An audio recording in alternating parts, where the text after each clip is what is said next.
game number 1. Spotting right here. Top left-hand corner. It's one of the world's greatest Protoss players. At least the fans find him one of the greatest Protoss players. We have none other than Hats.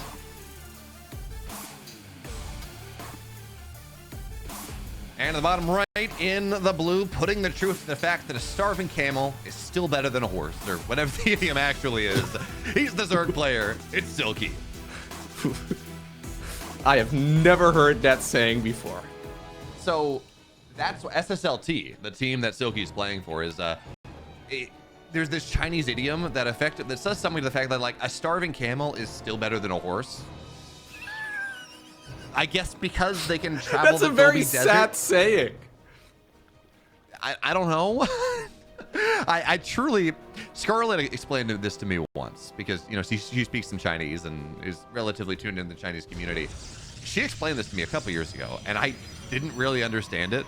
And now I'm like 2 years removed from it being explained, so I really don't understand it, but there is something there.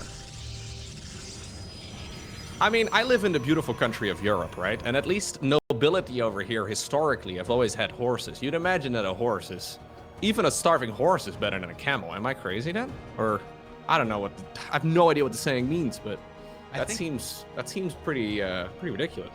I think it comes down to where you are, right? You're trying to travel the Gobi Desert. Camels are probably better than horses. If you are trying to gallop across the plains, horses probably be better. Although it's funny, you kind of look back and like we have these ideas of people riding horses for miles and miles and miles, and you actually realize that horses are not great as endurance animals. You know, they're really fast in a sprint. So what you would do is you would ride the horse for a little bit, then you would get off and walk with the horse, and you would get on the horse again, walk and back and forth. And you would this whole cycling thing, or you jog next to your horse because it's useful in, you know, combat scenarios or carrying more weight than you can carry. But you know, humans are much more of an endurance species than horses are. Well, humans in general, maybe, but not this human right here. I'll be honest with you, I've heard that many times. Apparently, supposedly, humans are capable of running for many hours, but maybe a half hour. Maybe an hour if I'm really being chased, you know, but any more than that seems a little crazy. We do have a couple Zerglings trying to get across the map. They're trying to get a scout of the Robo facility, and Silky does pick up on exactly what Haas is going for. Although this is a little bit funky, right? 9 times out of 10 in this matchup, we see a Stargate first. I would say the other 1 out of 10 times is a Twilight Council follow-up. Now it's a Robo facility into a Forge. What do you make of this? +1 charge lot timing is my guess. I mean, yeah, +1's on the way. But for it to be a +1 charge lot timing, yes, charge is a faster upgrade, but you kind of need a Twilight. So he's getting a Warp Prism here. That's going to start the aggression. This is a +1 gateway timing. Look, Loco, don't ask me what's happening, okay? This is Haas. We're just going to sit here. We're going to enjoy what's happening, and we're going to discover along with the rest of the viewers. This is certainly a little bit funky. Now, Silky can, do a follow-up scout over here. That'll be useful. The question for Zerg at this point becomes, right, when do you stop making drones? So Silky apparently has decided it's 36. That feels a little early in my book, but he's obviously not entirely sure what he's playing against. I'm hoping, he does fire up some additional drones here, because you probably want to sit closer to maybe like 45 or so here, minimum. Anyways, he does see roughly what's going on, as we just have what looks like, this is the good old MC opener, right? Like, this is what we used to see back in the early days of StarCraft 2. Just, I guess, an Immortal Sentry 8-gate all-in? Is that what this is? Look, 7 gateways in total. Okay. Look, Loco, I'm sorry. I wasn't streaming or watching StarCraft 30 years ago, so I'm not as familiar with the Loco. Are you calling MC old? Is that what you're doing right now? I'm calling MC old, and I'm also calling the guy who's familiar with MC's openers also decrepit. This just reminds me of it, though, because obviously, I mean, that used to be played off of Mass Sentry, and it is a little bit different here for sure. But this is a very old-school looking 2-base all in here from Haas. He does need to get a move on pretty soon, though, because currently there's 2 sentries and an Immortal at home. Second Immortal was just about to pop. This is him actually just faking the move out. But faking the move out, he's forcing out a lot of units. Silky really needs to stop making workers, by the way. Like, he is all the way up to 55. I think he could have stopped like 10 workers ago. Yeah, I don't. This is one of those things where I you have numbers in your head as a Zerg player, but so it's like Ladept timing. You're like, look, 41 drones, great. We're 3 gas, 2 minerals, 2 base mineral saturation. That's what we do. This build is weird enough that you're kind of thinking on the fly about what exactly you got to deal with. By the way, these zealots don't have charge. It's +1 slow zealots. There's a spine on the way. This, of course, build is not as good as it used to be because Ravagers exist, and that means force fields aren't going to make everything happen. And by the way, that's just a dead spine. It's not even going to go down. The force field's nice, but the Queen's on the front line here. They're tanking just enough. Now the Zealots are going to try to get on top of things. The Biles, well, the force field, Biles will knock some of them down. Lings on the other side, they kill a gateway. This is working out pretty well for Haas right now. He's finding his way forward. Yes, the supply is pretty good for Silky, but a lot of that is A, in workers, and B, and units that are not here yet. That being said, Ling's on the backside trying to get on top of this, and the Immortal for the time being, they're going to get surrounded. And yes, Biles hit the Warp Prism. Unfortunately, it's still there. There's another Bile that's going to go down. It's still alive somehow. And, well, at this point, Silky, the supply is not looking nearly as good as it was, but it looks like it's going to be enough for now. Haas, back up to it again. You killed 20 workers. Is that enough to go for round 2? This is truly one of the all-ins of all time. I feel like Silky was caught way off guard, and after the dust settles, he's still fine. It's a very strange push right there from Haas. He had 1 corrosive bile that connected with like 2 sentries and a zealot, and all of that went down. There's so many moving parts here for Haas that could have gone terribly wrong, right? If he would have lost that prism, for example, if there would have been 3 biles available when Silky biled, well, with 2 of his Ravagers, I think he only had 2 at the moment, actually, at that particular time. But if the Zerglings would have stuck around for a little bit longer, because they, like, killed most of the wall off, and then he decided, I think, to maybe all army hotkey them way back home. A very messy engagement. I think as long as Silky just keeps making army, he should be okay. Keep in mind that when this build was being played more frequently, bases would last until, like, minute 25. At this point, Haas...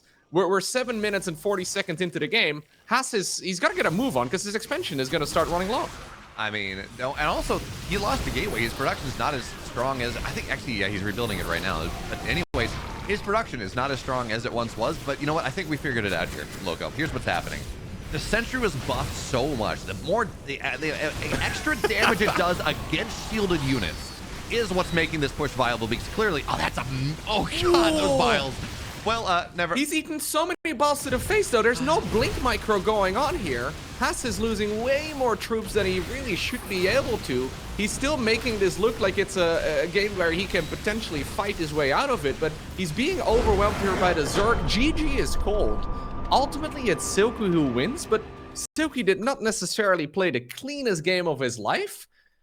What a strange all-in. So a 2 immortal, 7 gateway all-in with a bunch of sentries, and then half the army got force fielded out of their... What a weird game. Yeah, I mean, look, Loco, you've been watching Haas play for about 35 years now, and... Yes, give or take. In my 31-year-old life, it's been about that much. And, like, we watching Haas for a while, you and I both know that you just sit there and you don't try to think about it. You don't try to analyze what's happening. You enjoy it. It's an experience. It's like going to a Michelin star restaurant and you're like, I don't know what I'm eating. It's a little bit of foam that the one you're gonna go to with cats. Yeah, exactly. We're gonna go experience bacon that tastes like broccoli and broccoli that tastes like bacon, and it's gonna be some crazy molecular gastronomy thing. Yeah. And Haas is the molecular gastronomist of the StarCraft scene. So this kind of felt... So here's the problem that I have with this build. This kind of felt like the perfect setup for Haas. Because Haas went up with a 2-base Protoss all-in against a Zerg, who initially made army, then realized, oh wait, this is a delayed all-in, and he droned all the way up to 55. Now, usually against a 2-base Protoss all-in, if you're sitting at 55 workers, you're just going to get overwhelmed with the sheer amount of stuff, right? It doesn't even really matter what version of an all-in it's going to be. So this was a lot of unit production at 33 drones for the Zerg. Then he was like, wait a second, this push is going to be delayed. I'll drone up to about 50-something, and then I'll start making army again. And I think that's about the best-case scenario for Haas, and then the push still didn't really work. Yeah. And he even got a little bit lucky as well with the Prism not getting biled down because there weren't enough Ravagers in range at the time. Like, that was... This is one of those builds, right? If you do this exact build as Haas against Serral, now I know they had that famous finals back in 2018, but if you do that build right now against, current Serral, I think you're going to get absolutely demolished. Yeah. Yeah, I think that is just, we're just remaking for game number 2. You talk about the weird droning because it's kind of hard to figure out what's happening and all of that. On top of that, well, Silky was supply blocked at 90 for quite a bit. Yes. He had to build like 5 overlords. So everything going right for Haas. And, maybe if you eat less biles, it's maybe viable. I don't know. Yeah. I don't know. I choose to believe that is build that is clearly broken because I'm sure I would lose to it on ladder. But, Silky is, here's the thing, actually, Loco, as we take a look at this. The one downside of 2 cheesy players playing against each other means that we only get to see one cheesy player. Right? Because whoever decides to get aggressive earlier or do the weirder thing is the player that goes and we get to see the cheese. So Silky, with his 2 base lurkers tech that we've seen from him before and things like that, all those timings hit a little bit later, so we don't necessarily get to see his kind of madman brain into this series as much. Maybe, who knows? Yeah. A little sad. But we do get definitely a little bit funky here, though, in the first game of the best of 3. Pretty normal game, all things considered, by the way, from Silky. Not really doing anything all too crazy, just playing good old Roach Ravager, which is obviously, well, the style that we've seen from Zerg for many, many years now. We'll see what ends up going down in the rest of this series. There's now a little bit of wiggle room for Silky to potentially get some work done. I was just looking, by the way, at the points prediction from Twitch chat. And even though I said Twitch chat is never wrong, only 5% of voters have apparently put their esports dollars on Silky. 95% in favor of Haas so far. See, here's the thing. This is, why this is extra surprising? I mean, I know everyone loves Haas, but okay, so first of all, people have been complaining about how ZVP is Zerg favored for a while. I don't think that's true anymore. I think it's actually pretty even. Obviously, this is a matchup that balance doesn't matter. It's Haas and Silky doing weird stuff. But a lot of people have been talking about how, ZVP is Zerg favored, whatever it is. And in general, Haas has not been looking as impressive as he otherwise has in the past, because it's important to point out that our first couple of series of the day, right, those were to move on to the playoffs. This is elimination, right? This is the 1 and 2 match. Player, whoever loses here, they don't move on tomorrow, they're gone. They don't have an opportunity. So, Haas hasn't had the best run pretty much since the China region became, or the Asia region became a thing, and it's no longer, you had Taiwan, Hong Kong, and you had everything else. So I think that's a little surprising, but you know what, Loco? You know what's not surprising? The fact that we are in game 2 and we're on the post-youth map, the map that gives you a free base with the gold for whomever it is. It makes me salty. But in the bottom left, in the blue, looking to make something happen here. Move up 2-0, move on to day 11. There we go. Move on to round 5. It's Silky. That's a brave introduction to do. But you got the number there correct in the end, I think. I'm not going to even fact check yet. His opponent, though, in the top right-hand corner of the map. We're looking at none other than Haas's main Nexus. By the way, there's a little bit of a dance going on over at the gold base. Even though there's a free base that you take in the main base that has 3 golden mineral fields, apparently we have, a hatch first. Haas had a prop out there. He was harassed by that drone for a little bit, but apparently he did not actually commit to the block all the way.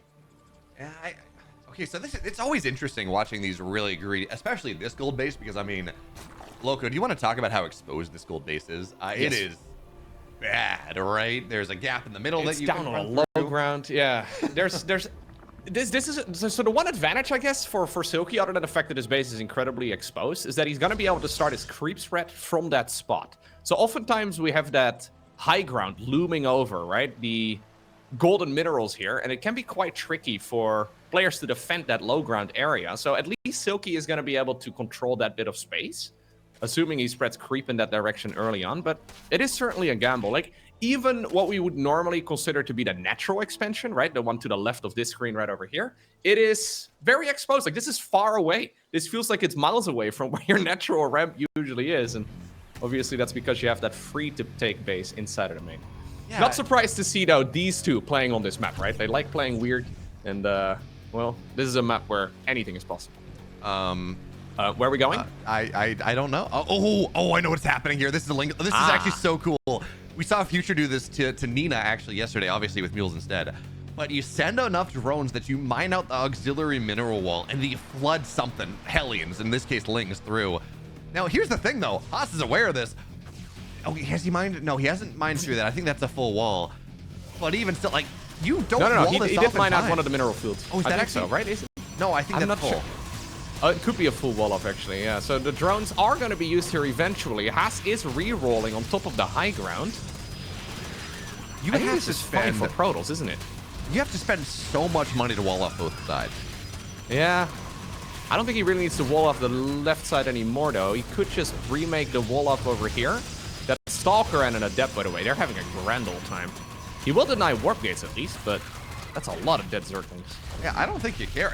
Silky is droning behind this, certainly, and it's the drones matter more because they're on a gold base, but even this is a 2-base Zerg. You know, this is a, yes, this is a gold base, but it's not, what was the map that we had last season that had a solid 8 mineral patches? So like a standard base setup of all gold. This is a 6 mineral patch, right? So if you do the math on it, when you have 6 mineral patches, but it's gold, it's like slightly more than a regular base, but not, it's just you saturate it a little bit faster because you need less workers for it. So Silky, his economy is not, even despite having this gold base fully saturated, it's not like his economy is really pulling that far ahead. I know Haas, he's kind of doing the same thing he did in game number 1, right? Tons of gateways, a warp prism, no Twilight, immortals. And this time it feels like it should work a lot better. There's no Roach Warren, all right? Silky committed to the Link Flood and it didn't work. This Main problem I have with this all-in, though, is that there's still no warp gates, and he's not chronoing it either. That warp gate obviously got denied, right, with the Zergling push. So he's just gonna commit to just a full-on all-in once again. This time around without the +1 upgrade.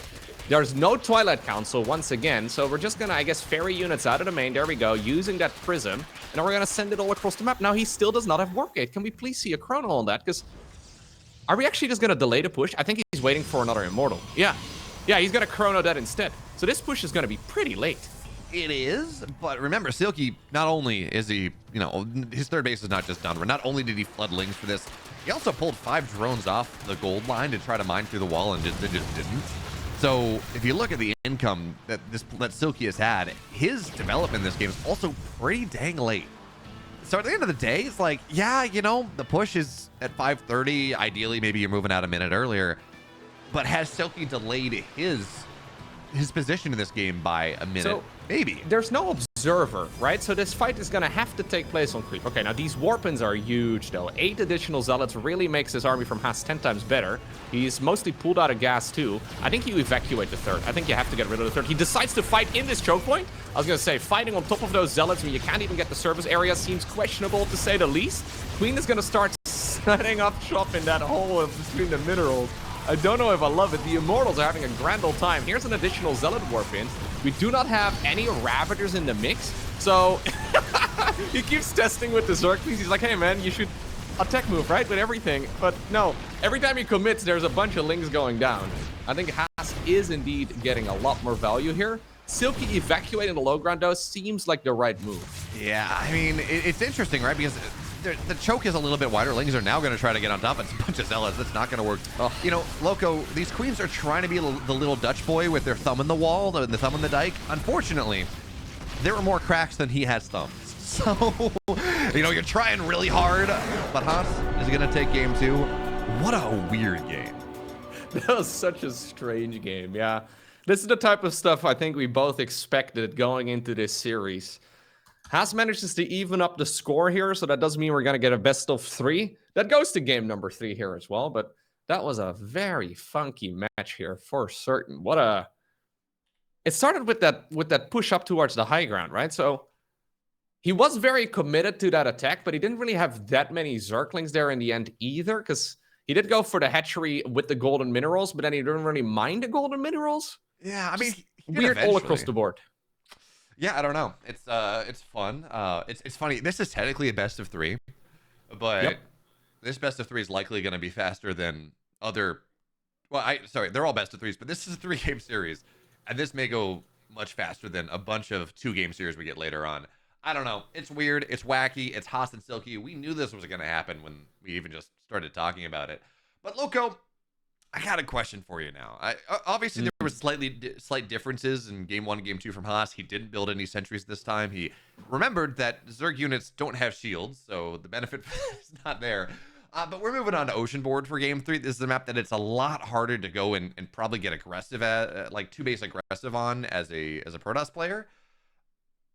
Do we see the same thing? Like, where does Haas go here? Is that even a fair question to ask you? I feel like 2-base all-ins it's one of those strategies, right? That we all kind of assume after 14 years of competitive StarCraft that they're all figured out, right? Rarely do we see 2-base all-ins actually work well at the professional level. Yet when the game is really wild and crazy, like the games that we've seen here so far, they are still surprisingly powerful. I don't think Haas is just going to go straight up 2-base all-in, although it's technically a possibility for him, I guess. I think we'll probably see more of a macro-ish sort of opener, but here we go. Game number 3 in this best of 3 series. In the top left-hand corner, we have the man who went for a Ling Flood in game number 2. It is Silky.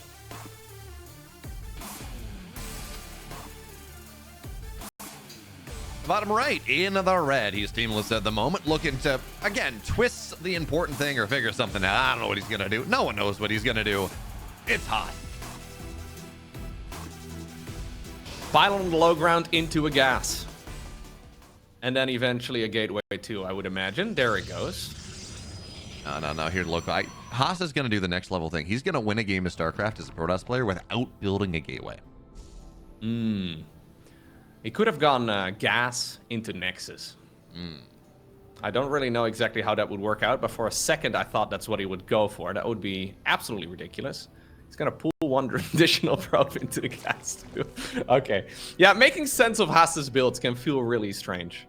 He is just going to be able to go for a pretty normal looking build here in the end. You know, here's the thing I've learned, Loco, and I know we talk about this. As casters, we're supposed to talk about that. We understand the game. We study builds and build orders, and we can talk about what players are going to do. You know, you look at an opening, you're like, this is probably how this game is going to go. I think the greatest skill that I've learned over, the couple years that I've been casting StarCraft is there are a couple players that you just don't talk about that because you have no idea what's going to happen. It's like, it's Haas.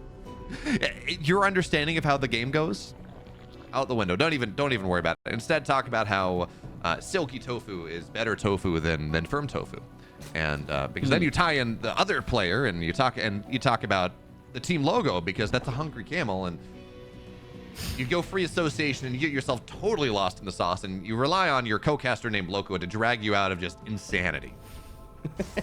Well, to be fair, it is also a Zerg versus Protoss, and usually we consider this matchup to be well figured out until at least like minute 4, right? So we're all assuming, there we go, it's once again a Robo facility, that it's going to be a Stargate into an Oracle opener. And the question is, how much damage will those Oracles and Adepts be able to get done?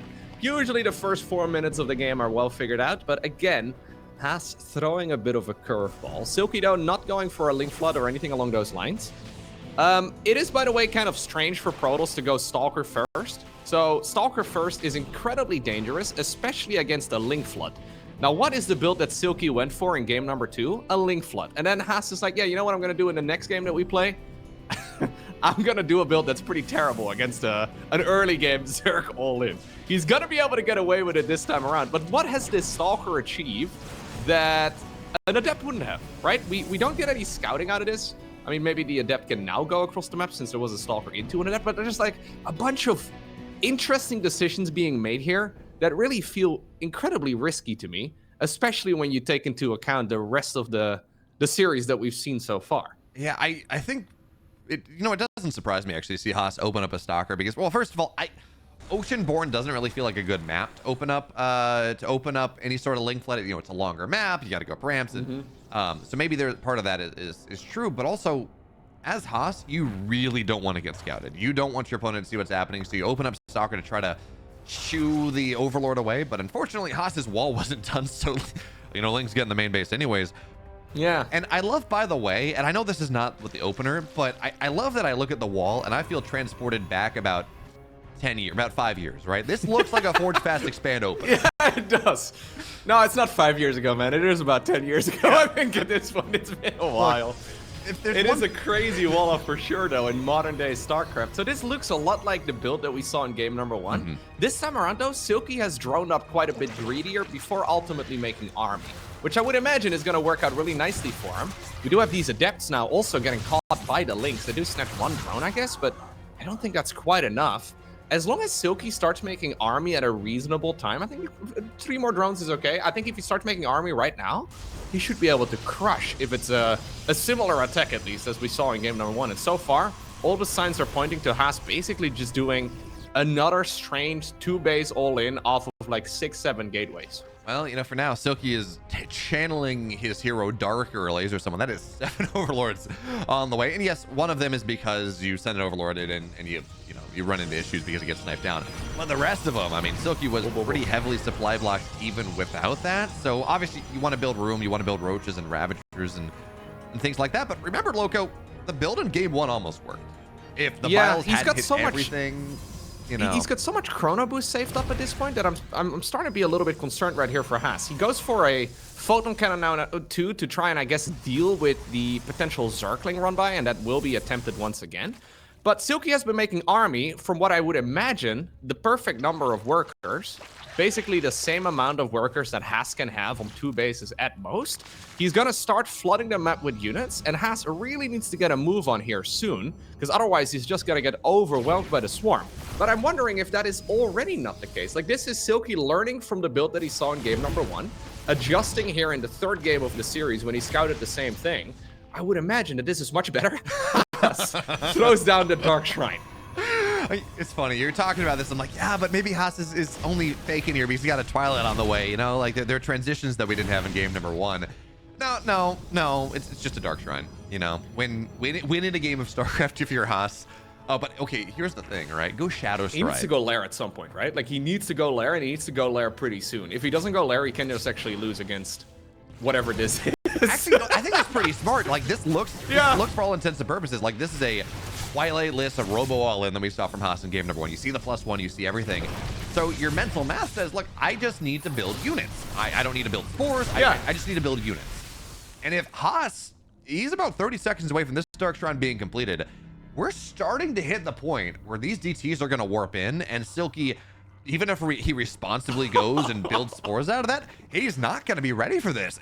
He may be able to keep like 2 bases He has no alive, idea. but he's got no idea. It's such a weird transition to make right now. Silky is not on Lair attack. He does not have any Spore Crawler set up at all. I think right now alarm bells should start going off though, because why are we dancing on the perimeter of the creep? Silky is feeling like he has got this one in the bag as long as the game just goes on. Now he will see that the Invisible Men have indeed arrived. He is going to commit in the fight. Interestingly enough though, the DTs are just over here in the front of the army. That may just be the best place for them to be, as he is force fielding to the best of his abilities. Spores are now coming up as Silky realizes that a lot of the army units are falling much quicker than they should have. But I wonder if we should have split off a couple of those Dark Templar. One in the main, one in the natural. I mean, I'm looking at this as like there are 4 DTs fighting for a solid 20 seconds uncountered. And we're just sitting here. Prism is in the Spore Crawler range. Oh no, it goes down. That is the worst case scenario, but he does manage to snipe that Spore in the end. Newell is gonna come up. Lair also does fire. Just start up here at this point. There's a Spore Crawler coming down the ramp. They can't burrow on the ramp, but it looks like he does start a Fury Fetch. What are we looking at, Bio? I'm just sitting, like, my mental math says 4 DTs fighting against the Zerg army for like a solid minute uncountered is something as the 3rd base. This is still not horrible for Haas because the 3rd base is dead, where spores are going down, but there's still a spore down the ramp. So it's really only going to be the dead 3rd base. But my math says like 4 DTs fighting this army for a minute uncountered should be good for the Protoss player. I wonder if Haas should have gone into charge as well, because he lost 25 zealots here. Now he goes charge. Yeah, he's thinking the same thing. He could have afforded charge for a long while there, because obviously if he's going to commit to making the Dark Templar before he wants to fight, he could have also gotten charge during that time. It's not that expensive of an upgrade these days. Not quite like it used to be, well, you know, all those years ago. Ultimately, though, this was the best case scenario again here for Haas. Other than, I guess, losing the Prism, he managed to successfully catch his opponent off guard. But do we really call this an advantage? Like, despite the fact that he shut down that army, I really feel like he should have sent at least 1 DT into the natural, 1 into the main base, because despite the best case scenario, I still favor Silky. Oh, 100%. And it's funny, I say it's not bad for, okay, I think I said it's not bad for us. That's not what I meant to say. I'm like, Haas is still in this game somehow. If not for the DTs killing the 3rd base, if not for those DTs coming in, he would be dead. And now the game is kind of playable, but still, there are a lot of roaches, a lot of ravagers, this army from Silky is massive, and the economy is somewhat okay. Haas has his third base on the way. It's at, 2/3 of the way done. It's actually a little bit advanced. Well, it's gonna be done right around the same time that Silky's third base is. So Silky, by committing to this, is kind of, I'm not gonna say he's all in, but he is committed pretty significantly. Plus charge is now done, +1. Certainly that's an advantage Haas has. He's gonna have +2 fairly quickly as we take a look. Is he chronoing? He's not chronoing +2. He might have been doing that a little bit earlier. But Silky's just got to back up. He doesn't want to run up the ramp there. That is a very scary thing. So Haas, we're going to get to see Haas play a macro game. Imagine if Haas did not lose that prism. Like, imagine, I know it's a while ago at this point, but imagine if he did not siege up the prism on top of a spore crawler. I think this game may have just been over. Now we're forced to play a macro game. Not necessarily what Haas loves to do, I would imagine, but this is... Oh, okay. We're really hoping for a lucky set of biles here this time around. Silky is just making non-stop army. I don't think this is a bad call, because now Haas is coming across the map. After 25 zealots have died, we are going to have charge here done eventually. +2 is also finished, by the way, which is not to be underestimated. Those units are going to hit very hard. Silky is going to go Baneling speed. I don't think I like that transition very much, but I guess it is Mass Zealot, so you may as well go ahead and give it a try. Yeah, the problem is, I mean, Baneling speed is fast. You do get it faster after the recent Baneling nerfs. So they did give them back that. So this is not the slowest upgrade to get. Zealots are going to try to get on top, and this is a kind of an ugly fight from Haas. The Zealots engage, yes, but the units that kill the roaches are not engaging. So the third base is dead. That's actually a massive deal. Force fields don't do a ton because Biles knock it down. And Haas, at this point, you kill the third base. Is there some way you can get out of here? I feel like a recall's the answer, but the army just jumps on top. And I mean, Haas cannot afford to lose these Immortals. He has so much tech in this army that, maybe he can take a fight, but running away like this is almost all the tech of this army is going to go down. And if that is true, that's a problem. Man, this Archon has no shields remaining. That's a ballsy move from Haas there. Yeah, but he did get that entire Zerg army off his back. I would have liked to see that Prism go in just a bit earlier, because I think it could have saved a few Immortals there in the end. Ultimately, though, this is a playable spot for both players, but I feel like this is one of those games where, like, both players feel that they're losing, Like, this is one of those games where everybody feels like they're in a bad spot, and I have to make decisions based off of that feeling alone. Ultimately, if Silky can stabilize here, and I don't think he needs to feel too rushed, if he can stabilize here, he should be able to have a significantly bigger army here. The longer the game goes on, Miss Rally Disruptor. Okay, he should be able to save it. And I do like the transition into Disruptors here is fantastic for Haas. Yeah, he's down double the army supply, but the tech here in this army is so good. And Disruptors against the Roach Ravager, I mean, talk to MCAN. He's going to tell you that they are incredible. The Roaches get knocked down there as well. This +2 advantage is pretty solid. Now, when Silky lost that third base, I'm like, oh man, Silky, he's a 2-base Zerg. This is actually pretty good for Haas. I didn't really see it a 4th base done. So, yeah. He's actually, the economy's solid. He'd like to have a couple more workers, but realistically, his main base is almost mined out. We're 13 minutes into this game. 46 workers is pretty close to full saturation for the number of mineral patches that Silky actually has access to. Oh, Disruptor drop. That is the one thing that we didn't see yet in this game. There's one Disruptor, by the way, that hasn't fired. Silky knows this, so he decides to run the units. He's got Baneling speed done at this point in time. I saw quite a few Banelings on the production tab too. If somehow those 12 Banes can connect with the Zealots, we do have a really wonderful set of force fields. Okay, Haas shuts it down. Nexus is not going to happen for the time being, but we're getting to a point where Haas's tech is just so much better than Silky that he's actually winning the macro game in a very what a weird game. Dude, this is just classic ass. I love this. Now, I did think Haas was making a bit of a mistake on going. Oh god, these are oh my god, that's so good for protoss. That's so much splash damage. Look at that one Zealot dude pretending he's Gandalf trying to stop the entire Zerg army, and that allowed so much damage from those Archons. Imagine there's a force field on the ramp there as well. It didn't happen. Man, all of a sudden I think you go right now as Haas. Does he have a prism? Yeah, he does have a prism with his unit composition too. This is 23 dead Roaches, 3 dead Ravagers for 3 dead Zealots. This is the most cost-effective Archons I've ever seen. And all of a sudden, Haas was down pretty significantly in supply. He's up 30 supply right now. He's got Disruptors in this army. He has this +2 with these Archons and these Immortals. His army hard counters everything that Silky's trying to make happen here. I don't know how you. I mean, the Banelings are. Who cares? It's Archon. Yeah, you're not gonna win against Archons with Ling Bane, that's for certain, as we had some massive disruptor hits there as well. And in classic Haas fashion, I think he is once more getting it done. One of the strangest games of high-level StarCraft that I've seen lately. This started off with a strange 2-base all-in. GG is called Haas.